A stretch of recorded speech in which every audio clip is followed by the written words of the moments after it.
जय हिंद दोस्तों, स्वागत है एक बार फिर से आपका अपने चैनल पर। आज की बड़ी अपडेट के साथ आपके सामने मौजूद है, जहां पर चलेंगे सबसे पहले और बड़ी खबर में आपको बताएंगे देश के नए संसद के उद्घाटन को लेकर जबरदस्त राजनीति तेज हो गई है। दोस्तों बताएंगे आपको सावरकर के जन्मदिन के दिन देश के संसद का होने वाला है उद्घाटन। कांग्रेस पार्टी समेत तमाम विपक्षी दलों ने उठाए हैं गंभीर सवाल और देश के राष्ट्रपति से उद्घाटन करने के लिए कहा गया है। खुद राहुल गांधी ने इस पूरे मामले पर मोर्चा संभालते हुए बीजेपी को घेरा है। दोस्तों वहीं पर अरविंद केजरीवाल से मुलाकात करने के लिए दिल्ली पहुंच गए नीतीश कुमार और तेजस्वी यादव। इसके बाद अरविंद केजरीवाल की मुलाकात उद्धव ठाकरे और बाद में शरद पवार से होने वाली है। दोस्तों देश के अंदर जारी राजनीति को लेकर ये मुलाकात की जा रही है और दिल्ली में जिस तरीके से अध्यादेश लाकर सुप्रीम कोर्ट के फैसले को बदला है, उसके बाद ये राजनीति तेज हो गई है। साथ साथ आपको बताएंगे कपिल सिब्बल नहीं मानते, कर्नाटका के अंदर विपक्षी एकता हुई है, बताएंगे इसके पीछे क्या तर्क दिया है उन्होंने। दोस्तों इसी के साथ में मध्य प्रदेश के अंदर यूनिफॉर्म घोटाला सामने आने के बाद कांग्रेस पार्टी ने शिवराज सरकार को घेरना शुरू कर दिया है। दोस्तों इसी के साथ में प्रियंका गांधी जाने वाली है मध्य प्रदेश पार्टी के कैंपेन को लॉन्च करेंगी और डीके शिव कुमार को मध्य प्रदेश में कांग्रेस पार्टी ने दी है बड़ी जिम्मेदारी, बताएंगे क्या है पूरी अपडेट। इसी के साथ में कर्नाटका में कांग्रेस पार्टी की जीत पर अखिलेश यादव ने कांग्रेस पार्टी को बधाई देते हुए कुछ ऐसी बातें कही है दोस्तों जिससे विपक्षी एकता और मजबूत हो सकती है, बताएंगे क्या है पूरा मामला। और ज्योतिरादित्य सिंधिया के ट्विटर बायो से बीजेपी हटने के बाद हो रही चर्चा पर खुद ज्योतिरादित्य सिंधिया की ओर से बयान सामने आया है और क्या कुछ कहा है उन्होंने, इसकी अपडेट भी आप तक पहुंचाएंगे। लेकिन उससे पहले अगर आप भी मानते हैं कि देश के नए संसद का उद्घाटन हिंदुत्ववादी विचारधारा के संस्थापक सावरकर के जन्मदिन के दौरान होना कहीं न कहीं गलत मैसेज देखा जा रहा है और इसका विरोध होना चाहिए, तो इस वीडियो को लाइक करके लाल बटन दबाकर चैनल को सब्सक्राइब करके बेल आइकन दबाकर कमेंट बॉक्स में जय हिंद जय भारत जो लिखेगा। दोस्तों चलते हैं सबसे पहले और बड़ी अपडेट की तरफ, जहां पर 28 मई को प्रधानमंत्री नरेंद्र मोदी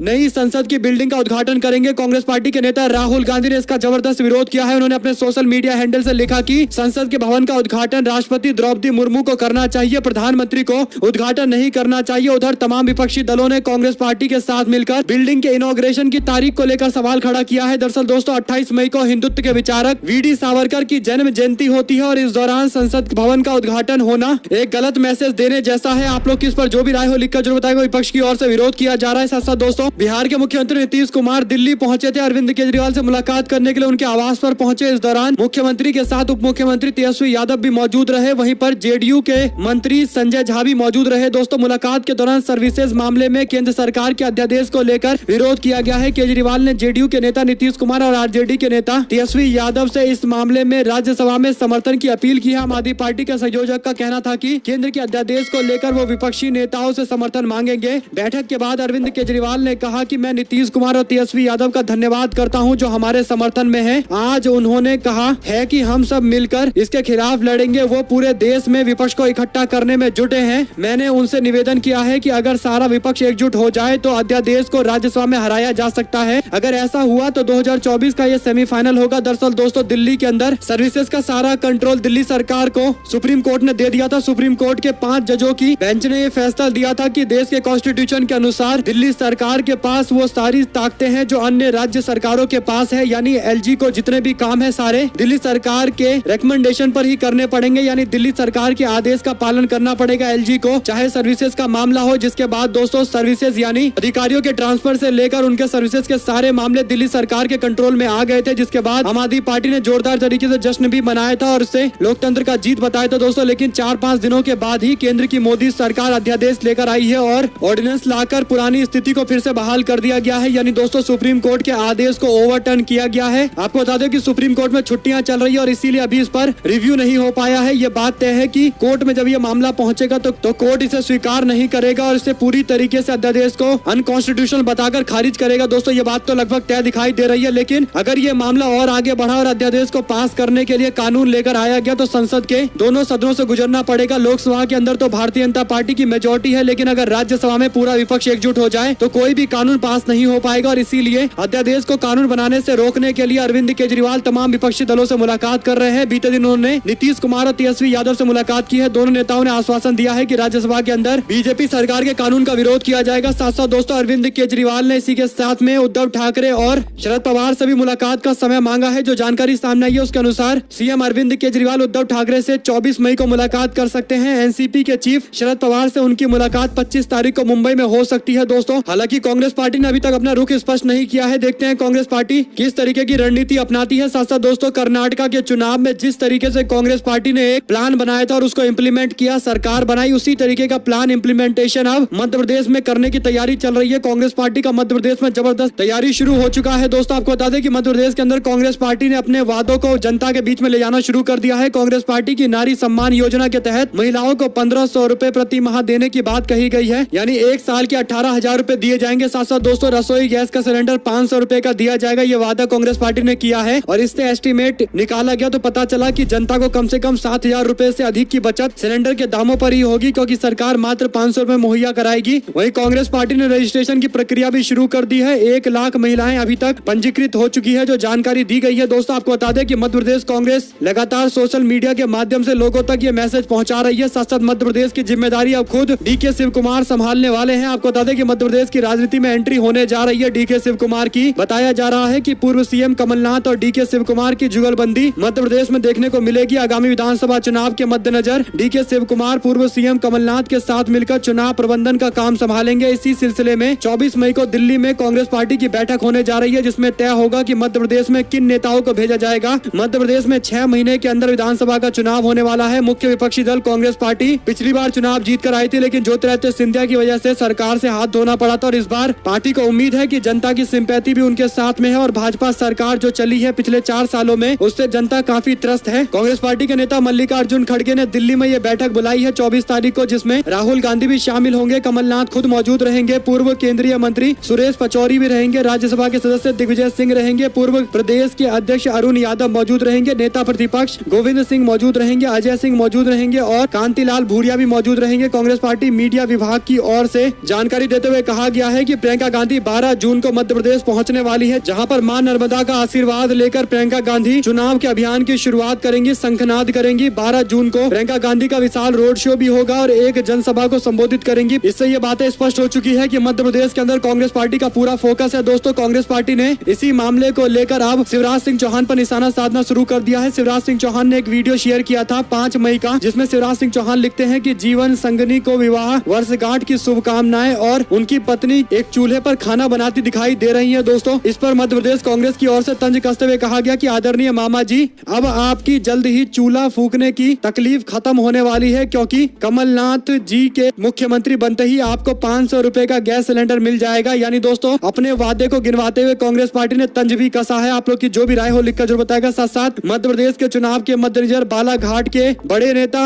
अनुभा मंजारे अपने पुत्र शांतनु मंजारे के साथ कांग्रेस पार्टी में शामिल हो गए हैं। हरदा से बीजेपी के नेता दीपक सारन ने अपने सैकड़ों समर्थकों के साथ भोपाल में कांग्रेस पार्टी ज्वाइन की है। सतना से पूर्व मंत्री सईद अहमद फिर कांग्रेस पार्टी में आ गए हैं। सईद दिग्विजय सिंह सरकार में मंत्री थे, बाद में उन्होंने पार्टी छोड़ दी थी, अब उनकी घर वापसी हो गई है। दोस्तों हरदा के दीपक सारन कृषि मंत्री कमल पटेल के करीबी रहे हैं। रविवार को सैकड़ों की संख्या में अपने कार्यकर्ताओं के साथ उन्होंने कांग्रेस पार्टी ज्वाइन कर ली है। कमलनाथ भी लगातार पार्टी का विस्तार कर रहे हैं। दोस्तों साथ साथ एक और बड़ी जानकारी सामने आई है कि मध्य प्रदेश के अंदर यूनिफॉर्म का बड़ा घोटाला हुआ है। 45 लाख बच्चों को खराब ड्रेस दी गई है। दोस्तों घटिया ड्रेस दिया गया है, यानी 45 लाख बच्चों को अगर ये ड्रेस दी गई है और एक ड्रेस की कीमत लगभग 220 रुपए है, तो ये अच्छा खासा भ्रष्टाचार का मामला है। दोस्तों आपको बता दें कि ये सामने आने के बाद अब बीजेपी के लोग जांच की बातें कर रहे हैं, लेकिन ये पहली बार नहीं हुआ है। इससे पहले भी अपने आप को मामा बताने वाले शिवराज सिंह चौहान की सरकार के दौरान मध्य प्रदेश में सितंबर में एक न्यूज आई थी 2022 के अंदर की मध्य प्रदेश में स्कूली बच्चों के राशन पर डाका मारा गया है। 110 करोड़ के घोटाले हुए हैं। यानी ऐसा लगता है कि मध्य प्रदेश के अंदर रिकॉर्ड भ्रष्टाचार का बनाया जा रहा है। आप लोग की जो भी राय हो लिखकर जरूर बताएगा। साथ साथ सिद्धरमैया के शपथ ग्रहण समारोह में जब विपक्षी सारे नेता मौजूद रहे, तो क्या ये विपक्षी एकता के संकेत है? तो इस पर कपिल सिब्बल की ओर से एक ट्वीट किया गया है। राज्यसभा के सांसद कपिल सिब्बल ने कहा कि सिद्धरमैया के शपथ ग्रहण समारोह के दौरान जो नजारा देखने को मिला, क्या ये विपक्षी एकता के संकेत है? उन्होंने कहा कि मुझे लगता है कि विपक्षी एकता तभी होती है जब आपस में विचारधारा पूरी तरीके से क्लियर हो, लोगों के दिमाग में एक बात क्लियर हो कि उनको कौन से मुद्दे पर बातचीत करनी है, कौन से मुद्दे पर मीटिंग करनी है, कौन से कॉमन एजेंडे को आगे बढ़ाना है और आपसी मतभेदों को कैसे दूर करना है। अगर ये बातें क्लियर होती है तो कहा जा सकता है कि एकता बन रही है। इसके बाद उन्होंने कहा कि मुझे लगता है कि अगर विपक्षी एकता को बनाना है तो 3 बड़े काम करने पड़ेंगे। पहला ये कि सारे विपक्षी दलों को एक तो अपना माइंड क्लियर रखना पड़ेगा कि उनका उद्देश्य क्या है, किस विचारधारा को उनको प्रमोट करना है और बीजेपी के खिलाफ जो लड़ाई लड़ रहे हैं कौन सी विचारधारा के खिलाफ लड़ाई लड़ रहे हैं। दूसरा ये कि उनका एजेंडा भी क्लियर होना चाहिए कि जनता को किस तरीके का गवर्नेंस बीजेपी से इतर देना है। तीसरा ये कि अगर अपने निजी हितों को भी त्यागना पड़े तो इसके लिए आगे आना पड़ेगा, क्योंकि विपक्षी एकता तभी बन पाएगी जब आपस में ज्यादातर चीजों को लेकर सहमति होगी, मतभेद कम होंगे, तभी विपक्षी एकता बन पाएगी। कुल मिलाकर दोस्तों कपिल सिब्बल की ओर से कही गई इन बातों पर आपकी जो भी राय हो लिखकर जरूर बताएगा। साथ साथ प्रधानमंत्री नरेंद्र मोदी के जापान के दौरे को लेकर तरह तरह की प्रतिक्रियाएं सामने आ रही है, जहां पर दो पत्रकार हैं, एक CNN के हैं और एक जी न्यूज के हैं। बड़ी बात यह है कि दोनों पत्रकारों ने जो बातें लिखी है एकदम डिट्टो सेम बातें लिखी है। आपको बता दें कि केवल ऊपर की दो लाइनें चेंज की गई है। एक जने ने लिखा है मोदी है तो मुमकिन है, दूसरे ने लिखा कि इंडियाज मैटर। इसके बाद जितनी भी लाइनें हैं दोस्तों डिट्टो छाप दी गई है, यानी दो पत्रकार दो अलग अलग चैनल के दो अलग अलग समय पर ट्वीट करते हैं और एक ही तरीके का ट्वीट करते हैं। और सबसे बड़ी बात यह है कि स्विफ्ट की स्पेलिंग गलत थी एक में और दूसरे में देखा गया कि स्विफ्ट की स्पेलिंग वहां भी गलत है, यानी दोस्तों एकदम डिट्टो छाप दिया गया है। यहाँ तक कि स्पेलिंग भी गलती छापी गई है। आप लोग समझ सकते हैं कि ये अपने मन से लिखा गया विचार तो नहीं होगा, कहीं ना कहीं यही एक टूल किट है जिसका इस्तेमाल देश के शायद पत्रकार करते हैं बीजेपी सरकार के लिए माहौल बनाने के लिए। इस तरीके के आरोप भी लगते आए हैं कि भारतीय जनता पार्टी के IT सेल वाले टूल किट चलाते हैं जिससे लोगों को, खासकर बड़े बड़े पत्रकारों को, इन्फ्लुएंसरों को मैसेज भेजा जाता है और उस मैसेज को ट्वीट करवाया जाता है, उसके एवज में कुछ बेनिफिट्स भी दिए जाते हैं। इस तरीके के कई आरोप लगते आए हैं और अगर इस तरीके का खुलासा आगे भी होता रहेगा दोस्तों तो कहीं ना कहीं अपने आप को ये तथाकथित स्वतंत्र पत्रकार बताने वालों की पोले ऐसे ही खुलती रहेगी। आप लोग की जो भी राय हो लिखकर जरूर बताएगा। साथ साथ देश के पहलवान लगातार विरोध प्रदर्शन कर रहे हैं लेकिन बीजेपी सरकार के लोग कोई कदम उठाने को तैयार नहीं है। बीजेपी अपने सांसद को पद से नहीं हटाना चाहती है दोस्तों। ऐसे में मेहर सिंह नंबरदार की अध्यक्षता में हरियाणा के अंदर महम चौबीसी की सर्वखाप पंचायत ने बड़े निर्णय लिए हैं। उन्होंने 5 बड़ी घोषणाएं की है। उन्होंने कहा कि ब्रजभूषण शरण सिंह का नार्को टेस्ट होना चाहिए। दूसरा ये कि 23 मई को इंडिया गेट पर होने वाले कैंडल मार्च में खाप पंचायत के लोग भी शामिल होंगे। 28 मई को नए संसद भवन में महिला महापंचायत होगी जिसमें सभी खापे और किसान संगठन भी हिस्सा लेंगे। खिलाड़ियों की कमेटी जो भी कॉल देगी सभी खाप उसका समर्थन करेगी और बुलावे पर 5 घंटे में दिल्ली पहुंचेगी। कुल मिलाकर दोस्तों खाप पंचायतों ने बीजेपी को चेतावनी देते हुए जल्द से जल्द कड़ी कार्रवाई करने की मांग की है। दोस्तों देखते हैं खाप के चेतावनी को क्या बीजेपी के लोग मानेंगे या फिर से मामले को टालते रहेंगे। जो भी अपडेट आएगी आप लगातार पहुंचाते रहेंगे। साथ साथ दोस्तों खाप की महापंचायत होने के बाद पहलवानों ने सरकार को चेतावनी दी है। उन्होंने कहा कि हम नहीं चाहते हैं कि हमारे समर्थन में खाप पंचायत ऐसा कदम उठाए जिससे देश को नुकसान हो जाए, क्योंकि सबको पता है कि अगर खाप पंचायत एकजुट होकर कुछ कॉल दे देंगे तो इससे पूरे दिल्ली NCR के लोगों को नुकसान हो सकता है। दोस्तों खासकर इतना बड़ा आंदोलन हो सकता है कि पूरे क्षेत्र में जगह जगह ब्लॉकेज देखने को मिल सकता है, जैसा कि किसान आंदोलन के समय में देखने को मिला था, जिससे नुकसान तो देश को ही होगा। पहलवानों ने इसी तरीके से बयान देते हुए कहा है कि हम नहीं चाहते कि खाप हमारे समर्थन में कुछ ऐसा करे जिससे देश का नुकसान हो, लेकिन हम भी मजबूर होते जा रहे हैं। कुल मिलाकर दोस्तों भारतीय जनता पार्टी के नेता ब्रजभूषण शरण सिंह को लेकर कहा जाता है कि जांच की जा रही है, SIT का गठन किया गया है, लेकिन अभी तक गिरफ्तारी नहीं की गई है। आप लोग की जो भी राय हो लिखकर जरूर बताएगा। साथ साथ दोस्तों कर्नाटका के चुनाव को लेकर DK शिव कुमार ने बड़ा बयान दिया है। उन्होंने कहा कि कर्नाटका का चुनाव जीतने के बाद भी मैं ज्यादा खुश नहीं हूँ। इसके पीछे कारण यह है कि मैं 2024 के लोकसभा चुनाव को अपना अंतिम लक्ष्य मानकर चलता हूँ, जिसके लिए लगातार काम करना चाहता हूँ। यानी DK शिव कुमार जिस तरीके से एक्साइटेड है लोकसभा चुनाव को लेकर दोस्तों, क्योंकि भारतीय जनता पार्टी को कर्नाटक में लगभग 19 सीटें मिली है और अगर ये सीटें गिरकर सिंगल डिजिट में आ जाती है तो भारतीय जनता पार्टी रिकवरी नहीं कर पाएगी, क्योंकि उसे बिहार के अंदर ही कम से कम 25 से 30 सीटों का नुकसान होने जा रहा है। और दूसरी ओर महाराष्ट्र के अंदर आप देखेंगे कि वहां पर भी महाविकास आघाड़ी गठबंधन बीजेपी को भारी नुकसान पहुंचाएगी। दोस्तों कम से कम 60 ऐसी सीटें दिखाई दे रही है जो बीजेपी के हाथ से जा सकती है और अगर 15 सीटों का नुकसान भी कर्नाटका के अंदर भारतीय जनता पार्टी का हो गया तो पूरी तरीके से बीजेपी बहुमत के आंकड़े से काफी नीचे आ जाएगी। बीजेपी के सहयोगी वैसे ही कम हो चुके हैं तो भाजपा बहुमत तक नहीं पहुंच पाएगी। दोस्तों जिस तरीके से कर्नाटका के अंदर मुहिम आगे लेकर चल रहे हैं DK शिव कुमार, ये कांग्रेस पार्टी और पूरे विपक्ष के लिए अच्छे संकेत है। आप लोग की जो भी राय हो लिखकर जरूर बताएगा। साथ साथ केजरीवाल के समर्थन में उतरे अखिलेश यादव दिया बड़ा बयान, कहा दिल्ली का अध्यादेश न्यायपालिका का अपमान है, ये भाजपा की नकारात्मक राजनीति का परिणाम है और लोकतांत्रिक अन्याय है। भाजपा जानती है लोकसभा चुनाव में दिल्ली की सभी सीटों पर उसकी करारी हार होगी, इसलिए जनता से पहले ही बदला ले रही है। अध्यादेश के नाम पर यह जनादेश की हत्या हो रही है। अखिलेश यादव ने भी केजरीवाल का समर्थन किया है। दोस्तों साथ साथ आपको बता दें कि चित्रा त्रिपाठी और साइकोलॉजिस्ट और पॉलिटिकल कमेंटेटर योगेंद्र यादव के बीच में एक मुद्दे को लेकर जबरदस्त राजनीति देखने को मिली है। आपको बता दें कि चित्रा त्रिपाठी के शो में पहुंचे योगेंद्र यादव ने चित्रा त्रिपाठी के उस बयान को लेकर आपत्ति जताई जिसमें चित्रा त्रिपाठी बार बार कह रही थी कि 1/4 से ज्यादा हिस्सेदारी पहले मुख्यमंत्री के तौर पर ब्राह्मण समाज के लोगों की थी। आजादी के समय में ज्यादातर मुख्यमंत्री ब्राह्मण समाज के थे। इस पर योगेंद्र यादव ने जो बातें कही है दोस्तों, उसके बाद बहस शुरू हो गई। योगेंद्र यादव ने कहा कि मैंने पूछ लिया कि आज तक बार बार उस युग को क्यों याद कर रहा है जब अधिकांश मुख्यमंत्री और 1/4 सांसद ब्राह्मण होते थे। कहीं इसके पीछे कोई पीड़ा तो नहीं या उस अतीत का मोह? जाहिर है सवाल मेरी ही नियत पर उठाए गए। इसके बाद चित्रा त्रिपाठी ने जवाब देते हुए लिखा कि आपकी व्यक्तिगत कुंठा को समझा जा सकता है योगेंद्र यादव जी, मुझे आपके साथ सहानुभूति है। पहले अन्ना आंदोलन में अपने आप को कामयाब करने की कोशिश, फिर पद नहीं मिलने पर केजरीवाल से अदावत, फिर स्वयंभू बनने की कोशिश, स्वराज आंदोलन से अंतोगत्वा राहुल गांधी की शरण में जो एक जनौधारी ब्राह्मण है। मैं ये नहीं कहूंगी कि आप अति पाखंडी हैं, मगर अपनी महत्वाकांक्षा के लिए मीठी जुबान से समाज को विभाजित करना देश के साथ गद्दारी होती है। मेरा सवाल काटकर मुझे ट्रोल करने के लिए धन्यवाद। ईश्वर आप पर रहम करे। चित्रा त्रिपाठी के इस बयान के बाद योगेंद्र यादव ने टिप्पणी की, कहा अरे आप तो सड़क छाप गाली गलौज पर उतर आई। सवाल का जवाब आरोप और जन्म पत्री से वही लोग देते हैं जिनके पास तर्क ना बचे। अगर यूरोप अमेरिका के टीवी पर इस तरीके की बात कही जाती तो व्हाइट सुप्रीमेसीज के लिए एंकर ही नहीं पूरे चैनल को माफी मांगनी पड़ती। खैर, कुछ और सवाल व एक प्रस्ताव। क्या आज तक और इंडिया टुडे का एग्जिट पोल यही नहीं दिखाता कि कर्नाटका में कांग्रेस पार्टी को पिछड़ा वोट में कोई असामान्य वृद्धि नहीं हुई है? फिर कांग्रेस की जीत को पिछड़ी जातियों के समीकरण से जोड़ने की उतावली क्यों? आखिर यहाँ मानने से परहेज क्यों है कि बीजेपी अपने निकम्मेपन और भ्रष्टाचार के कारण हारी है? दूसरा सवाल ये कि अगर विश्लेषण करना भी था तो कर्नाटका के संदर्भ में यह उद्घोष क्यों जरूरी था कि एक जमाने में देश में 13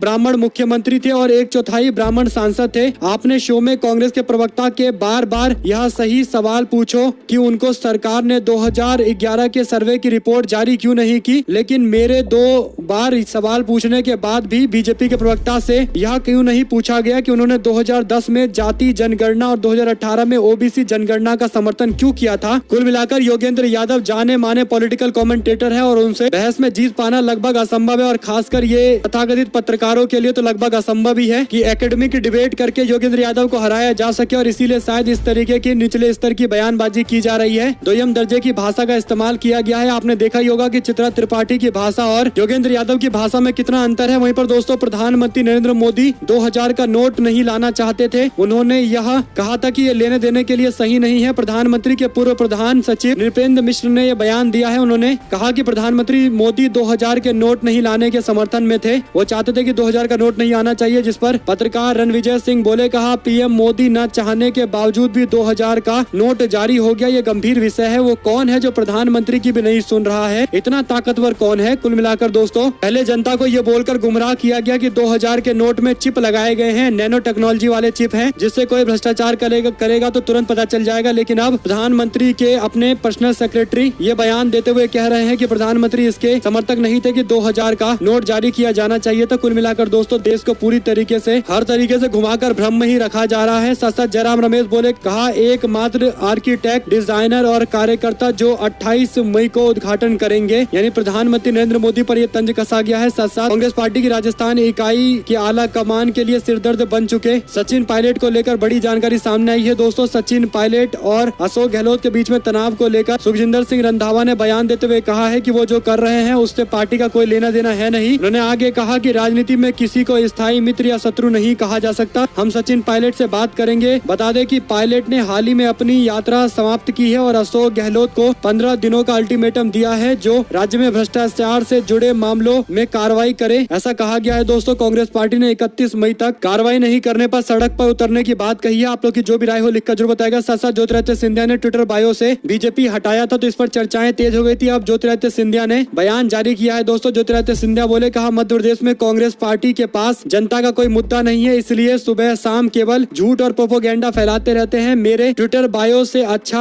अगर जनता की मन की बात पढ़ ली होती तो 15 महीने में भ्रष्ट सरकार न जाती। यानी कांग्रेस पार्टी की सरकार को हटाने पर गर्व महसूस कर रहे हैं, लेकिन कुछ महीनों में चुनाव होने वाला है और जनता ही तय करेगी कि जनता किसके साथ में थी, किसकी सरकार मध्य प्रदेश में चल रही है और कौन इसके लिए जिम्मेदार है। ये जनता को ही तय करना है। दोस्तों, साथ साथ उत्तराखंड के अंदर चर्चा का विषय बने मुसलमान युवक और बीजेपी के हिंदू नेता की बेटी की शादी का कार्यक्रम अब स्थगित हो गया है। पौड़ी के नगर पालिका के अध्यक्ष और पूर्व विधायक यशपाल बेनाम की बेटी की शादी के कार्ड बंटने के बाद वायरल हो गया है। आपको बता दें कि यशपाल बेनाम की बेटी की शादी के कार्ड बंटने के बाद वायरल होने पर उन्होंने पहले प्रतिक्रिया दी थी। उसके बाद उन्हें समझ में आ गया कि यह मामला भी थमेगा नहीं और उन्होंने कार्यक्रम रद्द कर दिया है। दोस्तों, दरअसल यशपाल बेनाम की बेटी की शादी अमेठी के एक मुस्लिम लड़के से हो रही थी। इसमें दोनों परिवार की रजामंदी भी थी और पौड़ी में 25-26 26 और 27 मई को शादी का कार्यक्रम भी होने वाला था, इसे रद्द कर दिया गया है। उन्होंने कहा कि अभी शादी का माहौल नहीं है। कुल मिलाकर दोस्तों भाजपा कार्यकर्ताओं के विरोध के बाद इस तरीके की कार्रवाई की गई है। साथ साथ बीजेपी के बिहार के प्रदेश अध्यक्ष सम्राट चौधरी का बयान, कहा लालू परिवार ने बिहार को 15 साल तक लूटा, फिर नीतीश कुमार ने 18 साल तक लूटा। पप्पू यादव ने जवाब देते हुए कहा कि तो बीजेपी ने 14 साल तक क्या जेडीयू के साथ में सरकार नहीं चलाई थी, क्या जूते उठाए थे? सम्राट चौधरी जी यह भी स्वीकार करे। कुल मिलाकर दोस्तों बिहार के अंदर सम्राट चौधरी के बयान पर